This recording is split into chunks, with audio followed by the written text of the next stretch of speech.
歡迎嚟到懸疑檔案。美國有一個叫做 San Angelo 嘅城市，佢坐落喺德州嘅中西部，以農業同埋石油生產作為主要嘅經濟來源。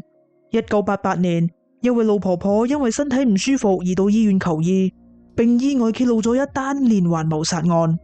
而家就等我哋先返到1988年，睇下當年到底發生咗乜嘢事。本案嘅主角叫做 Lita，於1918年喺德州出世。佢同丈夫 O.J. 喺當地擁有一間冷氣鋪。由於當地嘅氣候炎熱乾燥，降雨量少，所以佢哋嘅生意非常好。不過可能係因為佢哋每日都必須長時間相處，所以雙方對彼此都冇乜嘢耐性，仲經常因為一啲小事而嗌交。1988年年頭，O.J. 發生咗車禍，必須喺屋企度臥床休養。另外，呢場車禍亦都導致佢嘅下顎骨折，所以暫時只可以食嬰兒食品。或者係因為咁樣，O.J. 經常都會對 Lita 發脾氣，而兩夫妻嘅矛盾亦都變得越嚟越深。Lita 辛苦咁照顧 O.J. 最後就換嚟咗丈夫無情嘅責罵，心入邊非常難受。而日積月累嘅壓力亦都導致佢經常胃痛，需要服食抗酸劑先至可以舒緩。1988年3月，O.J. 出現咗腸胃炎嘅症狀，但係佢就一直唔願意睇醫生。3月27號，Lita 發現 O.J. 喺床上失去咗意識，所以就即刻打電話叫救護車。遺憾嘅係，O.J. 喺救護員到達之前就已經斷咗氣。經過檢查之後，70歲嘅 O.J. 被判定為自然死亡。幾個禮拜之後，Lita 就因為嘔吐同埋劇烈嘅腹痛而進入咗急症室。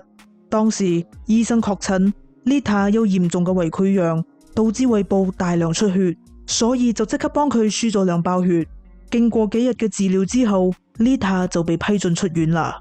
出院之後，Lita 嘅症狀唔單止冇好轉，反而仲急轉直下。佢嘅手腳開始出現麻痹刺痛嘅感覺，四肢軟弱無力，幾乎冇辦法行走，所以唯有再次入院。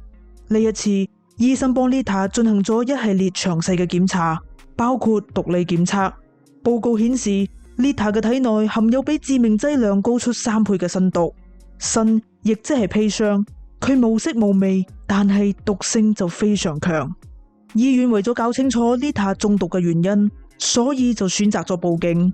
一開始警方認為係水源出咗問題，所以就收集咗 Lita 屋企嘅水源進行檢測，但係就冇發現任何異常。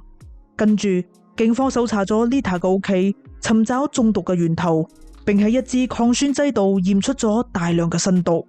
之後警方詢問 Lita 知唔知道邊個想要將佢置諸死地。當時 Lita 諗都冇諗就講出咗 O.J. 嘅名。為咗證明 O.J. 係咪投毒嘅人，警方必須先確認 Lita 中毒嘅時間。於是佢哋請嚟咗毒理專家檢測 Lita 嘅頭髮。當毒素喺血液流動嘅時候，毒素會同毛囊中嘅 keratin 結合，所以當頭髮生長嘅時候，毒素亦都會一直留喺頭髮入邊。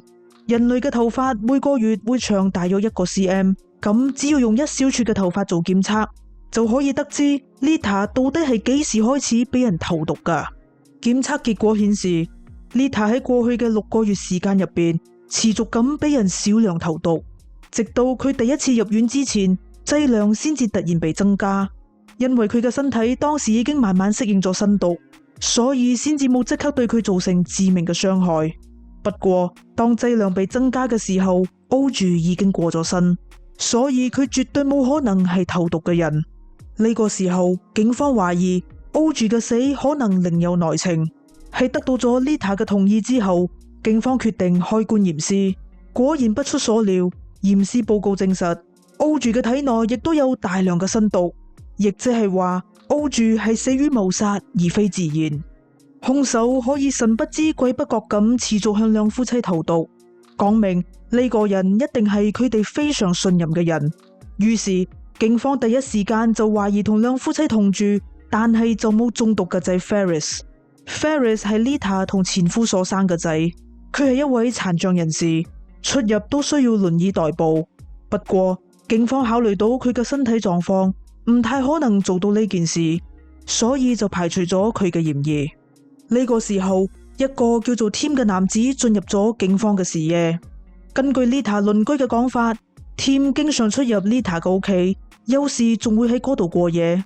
33歲嘅 Tim 係一位殯葬業者，亦都係當地藝術社團嘅成員，對瓷器彩繪情有獨鍾。佢好熱心，經常都會幫老人家做一啲跑腿嘅工作，所以喺社區度好受歡迎。Tim 同 Audrey 夫婦嘅關係好好，兩夫妻一早已經將佢當咗係屋企人嚟看待。冇幾耐之後，兩夫妻就將冷氣鋪賣咗俾 Tim。雖然當時 Tim 嘅資金不足，不過兩夫妻好體諒佢，佢哋俾 Tim 分期付款，每個月償還1700美元，直到還清為止。喺 Audrey 過身之後， Tim 一直都陪伴喺 Lita 嘅身邊，幫佢處理生活上嘅大小事務。之後 Lita 因病入院， Tim 亦都寸步不離，確保 Lita 得到最妥善嘅照顧。雖然 Tim 睇起嚟好有善心，不過警方好快就發現 Tim 趁住 Lita 入院期間冒充 Lita 嘅簽名，並開咗一張48000美元嘅支票俾自己。雖然 Tim 有作案動機，但係偽造支票並唔可以證明佢有殺人。於是警方即刻對佢進行咗背景調查，並發現咗一段令人感到不安嘅過去。1年前 Tim 喺 Llano 認識咗一對年老嘅姊妹 Cordelia 同 Catherine。冇幾耐之後，兩姊妹就相繼過咗身。Cordelia 同 Catherine 嚟自一個富裕嘅家庭，佢哋嘅家族喺當地從事花崗岩開採嘅生意，利潤非常豐厚。83歲嘅 Cordelia 擁有一間啤酒經銷公司，同時亦都經營住一間農場。而75歲嘅 Catherine 就經營住花店同服裝店嘅生意。兩姊妹都將各自嘅生意做得有聲有色。根據報道，兩姊妹當時嘅身家總值500萬美元，可以話係當地嘅隱形富豪。不過佢哋嘅作風非常低調，仲經常匿名做慈善，造福當地嘅社群。兩姊妹都冇結婚生仔，佢哋一齊居住喺父母留低嘅別墅度，互相照顧，過住安穩嘅生活。有一日 Tim 喺花店度認識咗 Catherine。喺知道咗兩姊妹無依無靠嘅情況之後， Tim 經常都會過嚟同佢哋傾偈，幫佢哋打掃屋企，仲會煮飯俾佢哋食。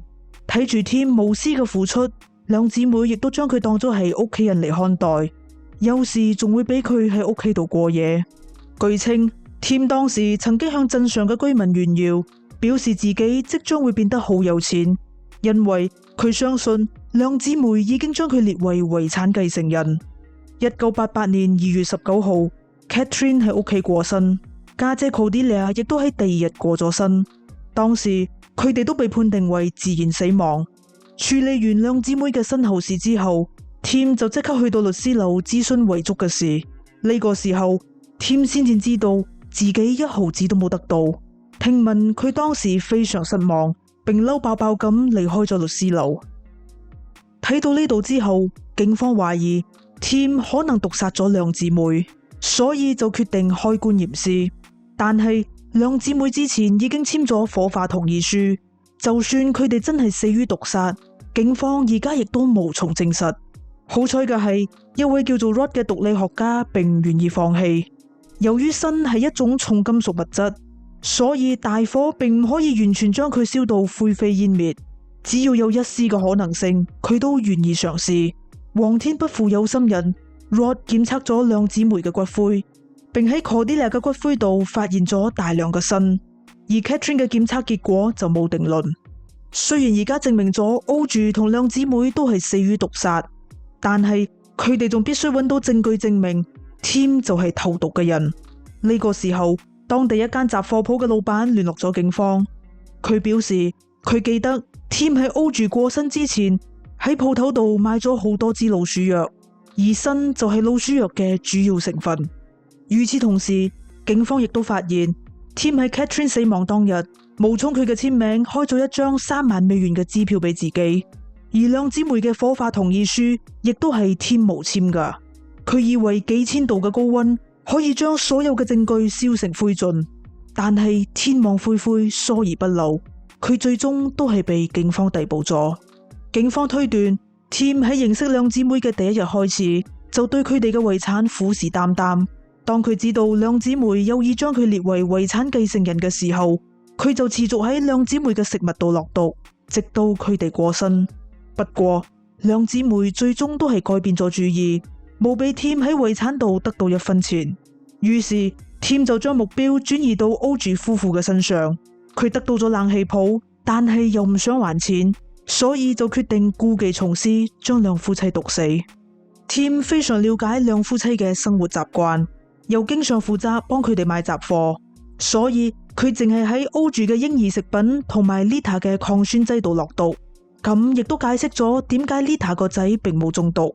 不過 Tim 點都估唔到 Lita 成功逃過咗一劫，仲揭發咗自己嘅真面目。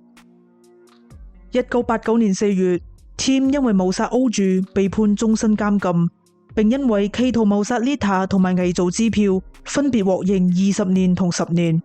1年之後 Tim 承認咗謀殺 Cordelia 同 Catherine 嘅控罪，獲刑55年。雖然 Lita 生存咗落嚟，但係砷中毒亦都對佢造成咗不可逆轉嘅後遺症。佢嘅四肢活動受限，出入都需要輪椅代步。2012年 Lita 因病過身，終年93歲。2020年 Tim 嘅假釋申請被拒絕，佢目前仍然喺監獄服刑。